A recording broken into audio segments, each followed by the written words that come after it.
अहिल्यानगर महानगरपालिकेच्या महापौर व उपमहापौर पदाच्या पदाधिकाऱ्यांची निवड शुक्रवारी 6 फेब्रुवारीला झाली।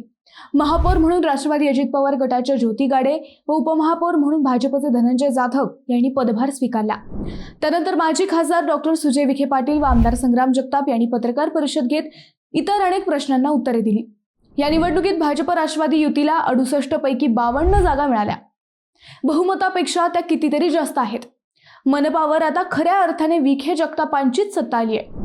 पत्रकारांच्या याच मुद्द्याला धरून डॉक्टर सुजय विखे यांनी सत्ता समीकरणानंतरचे 3 महत्त्वाचे दावे केले। ते कोणते हेच आपण या व्हिडिओतून पाहूयात। नमस्कार, मी अद्वैता आणि आपण पाहत आहात अहिल्यानगर लाईव्ह 24, नगरी राजकारणाचं परफेक्ट अनालिसिस। पुढच्या 5 वर्षांचे नियोजन, विकासाचा मास्टर प्लॅन, स्वर्गीय अजित पवारांना श्रद्धांजली ते मनपातील घोडे बाजाराला आळा अशा चौफेर विषयांवर डॉक्टर सुजय विखेंनी मनमोकळी उत्तरे दिली। प्रश्नोत्तराच्या सुरुवातीलाच त्यांना राज्यात सुरू असलेल्या दोन्ही राष्ट्रवादीच्या विलिनीकरणाबाबत छेडण्यात आले। सध्या सुरू असलेल्या राज्यातील राजकारणाबाबत त्यांचे मत विचारण्यात आले। त्यावेळी सुजय विखेंनी सध्याच्या राजकारणावर थेट नाराजी व्यक्त केली। ते म्हणाले, राज्यात फक्त अहिल्यानगरमध्ये अजित पवारांच्या राष्ट्रवादीचा महापौर झाला। हा विजय आम्ही अजित पवारांना समर्पित करतोय। महापौर उपमहापौर निवडीनंतर आम्ही अजित पवारांकडे जाणार होतो। त्यांच्याकडून 100 कोटींची निधी आम्हाला शहर विकासासाठी आणायचा होता। दादांनी आम्हाला तो निधी दिला असता याचा विश्वास होता, परंतु आता दुर्दैवाने अजितदादांचं निधन झालं। आमचं स्वप्न राहून गेलं, परंतु आता मुख्यमंत्री देवेंद्र फडणवीस आणि उपमुख्यमंत्री सुनेत्रा पवार यांच्या माध्यमातून आम्ही आमचे स्वप्न नक्कीच पूर्ण करू। सुजय विखे काय म्हणाले ते एकदा पाहू। अहिल्यानगर महानगरपालिकेमध्ये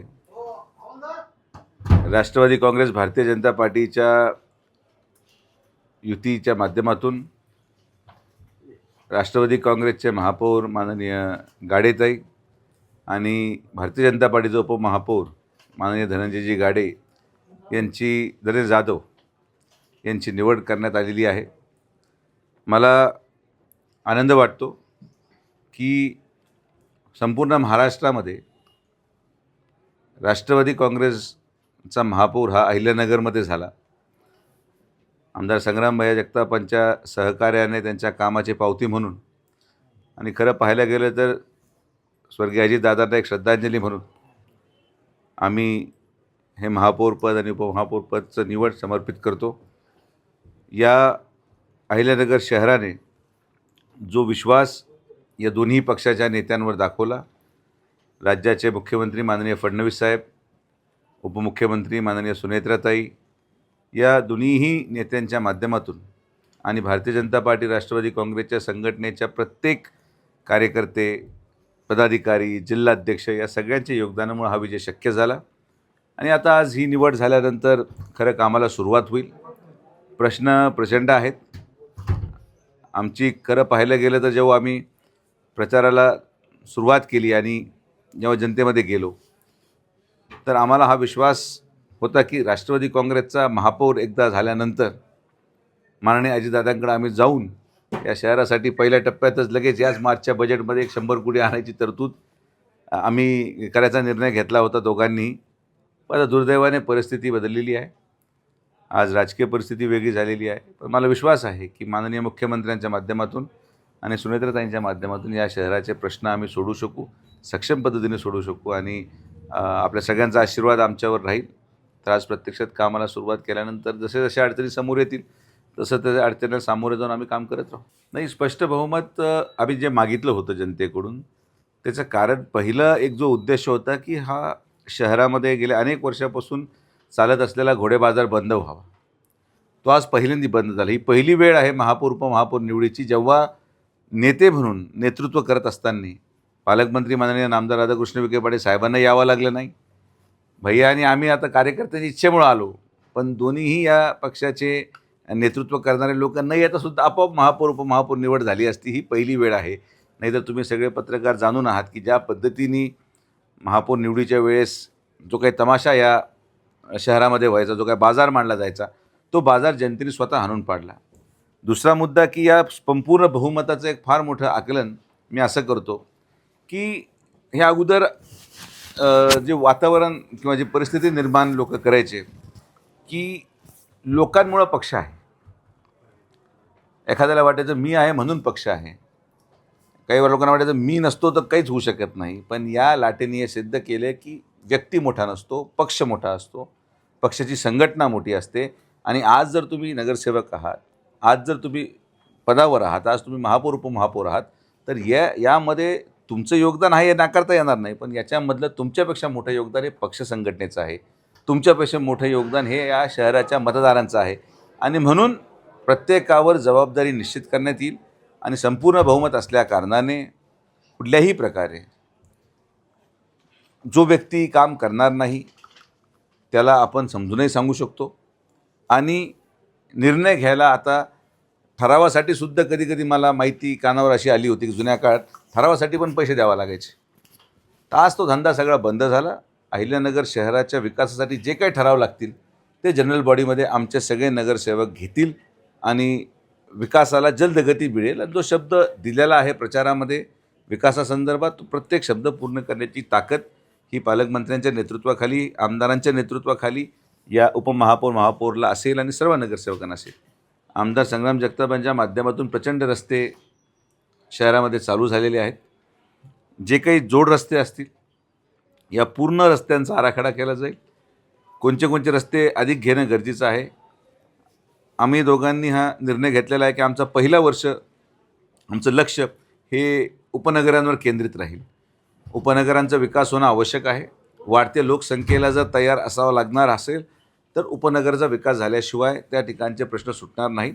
आणि मग जसे जसे बाकीच्या गरजा आपल्याला आढळून येतील, अनेक प्रकल्प वर्षानुवर्ष अपूर्ण राहिले, ते देखील पूर्ण करण्यामध्ये आम्ही तत्पर आहोत. तर एकदा आराखडा बनवू दे. आराखडा आल्यानंतर आम्हाला आपलं विजन डॉक्युमेंट देखील आपल्यापुढं प्रेझेंट करायचं आहे. मला लोक विचारायचे तुमचं वचननामा काय आहे, तर म्हटलं निवडून आल्याशिवाय वचननामा आम्ही देणार नाही. वचन देऊन जर निवडून येतच नसणार तर वचन देऊन करता काय.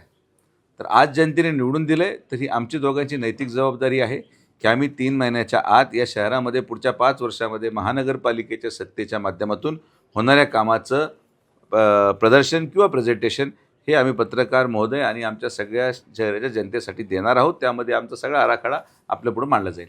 मी आता याच्यावर खरं बोलायला झालं तर फार वाईट बोलू शकतो, पण माझ्या मनाला ते पटत नाही.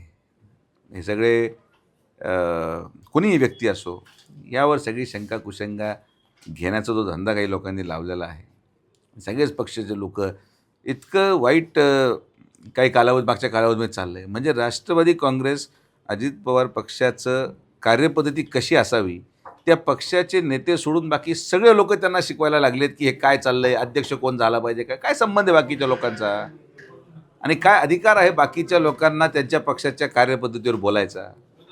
त्यांचा पक्ष आहे, त्यांनी ठरवलं आहे, ते ठरवू शकतात, त्यांना तो अधिकार आहे, त्यांनी त्या आमदारांचा अधिकार आहे. पक्षाचे आमदार बोलत नाहीत, पक्षाचे नेते बोलत नाहीत, इतर सगळ्या पक्षाचे नेते ठरवतात की त्या पक्षाचं काय झालं पाहिजे. हे किती हास्यास्पद गोष्ट आहे महाराष्ट्रामध्ये चालली आहे. आणि जो काही हा वाद आहे त्या विमान अपघाताचा, तो विमान अपघातामध्ये ब्लॅक बॉक्सची चौकशी समोर येणारच आहे. अपघाताची चौकशी तर होणारच आहे. ब्लॅक बॉक्स ऑलरेडी सापडलेला आहे, ते ब्लॅक बॉक्स रिट्रीव्ह होऊन त्याचा रिपोर्ट येणारच आहे. यामध्ये आता या लोकप्रतिनिधी अशा प्रकारचे लूज स्टेटमेंट देतात. मला तर खरं बरं का हेच मी लोकांना सांगत असतो की योग्य लोक योग्य पदावर जर पाठवत चला बाबा. तुम्ही असे लोकप्रतिनिधी जर पाठवले तर तुम्हाला काय अपेक्षित असं उत्तर मिळणार. कोणी म्हणणार बॉम्ब लावणारे, कोणी म्हणणार टायर गळून पडलं आहे, कोणी म्हणते काय झालं आहे. काय हे निव्वळ मूर्खपणाचे लक्षण आहेत. एक व्यक्ती गेला आहे, त्या बाबतीत संवेदनशीलता ठेवून बरं जे व्यक्ती गेले त्यांना 2 मुलं आहेत, त्यांना बायको आहे, परिवाराचे सदस्य आहे. परिवाराचा मुलं आरोप करत नाही काय अपघात झाला आहे. त्यांच्या मिसेस ज्या आज उपमुख्य त्या म्हणत नाही काय घात झाला आहे आणि बाकीच्या लोकांनाच फार काळजी लागली आहे. म्हणजे चाललं काय महाराष्ट्रामध्ये. अशा प्रकारचं गलिच्छ राजकारण हे यापूर्वी महाराष्ट्रात कधी नव्हतं.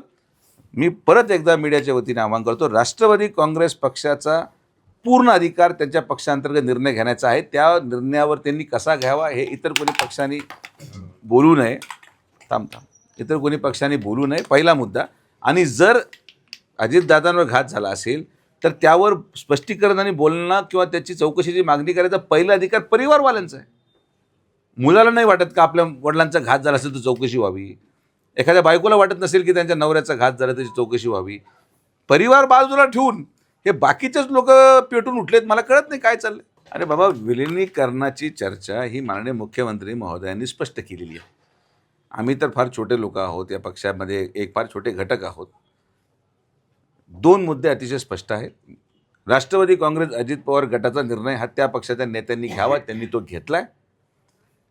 या व्यतिरिक्त त्यांना कुठला निर्णय घ्यायचा असेल तर माननीय मुख्यमंत्री महोदयांनी स्पष्ट केलेलं आहे की भारतीय जनता पार्टीमध्ये ते सरकारमध्ये आहेत, तर त्यांनी भारतीय जनता पार्टीशी सहमतीने तो निर्णय घेणं अपेक्षित आहे. आणि नुसतं भारतीय जनता पार्टीच नाही, शिवसेनेच्या बरोबर देखील त्यांनी चर्चा करणं अपेक्षित आहे, कारण की ते सत्यमती आहे. आता जेव्हा मुख्यमंत्री महोदयांनी एवढं स्पष्ट सांगितलं आहे, इतकं या 5-6 दिवसामध्ये इतकी घाई काही लोकांना झालेली आहे. जसं का एखादं प्रोडक्ट आपण मार्केटमध्ये विकतो की साबण घ्यावंच लागेल असे मागं लागले, तर कमाल झाली यार. इतकी लाचारी. म्हणजे एकीकडं भाषणामध्ये संघर्षाच्या घोषणा की आम्ही कसा महाराष्ट्र घडवू शकतो. आता निवडून आले, पण निवडून आल्यानंतर लक्षात आलं की आपल्याकडून काही होईना आता, आणि मग आता ते होत नसल्यामुळं कुठंतरी दुसरी दिशा द्यायचं. तर हे सगळं थांबलं पाहिजे बाबा. तुम्ही कोणालाही स्वतःला घेण्यासाठी बळजबरी करू शकत नाही. त्यांचा पक्ष आहे, ते ठरवतील. आणि आम्हाला घ्या ही जबरदस्ती कशाला. सुजय विखेंनी मांडलेला 2 नंबरचा मुद्दा त्याहून महत्त्वाचा होता. ते म्हणाले, राष्ट्रवादी पक्षाचा अध्यक्ष कोण होईल, उपमुख्यमंत्री कोण होईल किंवा त्यांच्या पक्षांसंबंधीचे सर्व निर्णय ते घेतील. पक्ष त्यांचा असल्यानं तो त्यांचा अधिकार आहे. परंतु आता अजितदादांच्या निधनानंतर विलिनीकरणाच्या मुद्द्याला जाणून बुजून हवा दिली जाते. गेल्या 2-3 निवडणुकीत ज्यांना जनतेनं सपशेल नाकारलंय तेच या विषयावर बोलताना दिसत आहेत. अजितदादांच्या कुटुंबातील सुनेत्राताई, जय पवार, पार्थ पवार हे कोठेच या विषयावर बोलताना दिसत नाहीत. परंतु ज्यांना बोलण्याचा अधिकार नाही तेच मतं मांडतायत. यातून कुणाला काय फायदा घ्यायचा हे जनतेला माहितीये. राजकारणाचा स्तर बिघडलाय. विलिनीकरण आणि अपघात हे 2 मुद्दे ठरवून पेरले जात आहेत. एखाद्या मोठ्या नेत्यांच्या मृत्यूवरही राजकारण व्हावं हे दुर्दैवी आहे. सुजय विखेंनी मांडलेला 3रा मुद्दा हा मनपातील सद्यस्थितीबाबतचा होता. ते म्हणाले, भाजप राष्ट्रवादी युतीवर नगरकरांनी विश्वास दाखवला. प्रथमच इतक्या मोठ्या संख्येने संख्याबळ आले.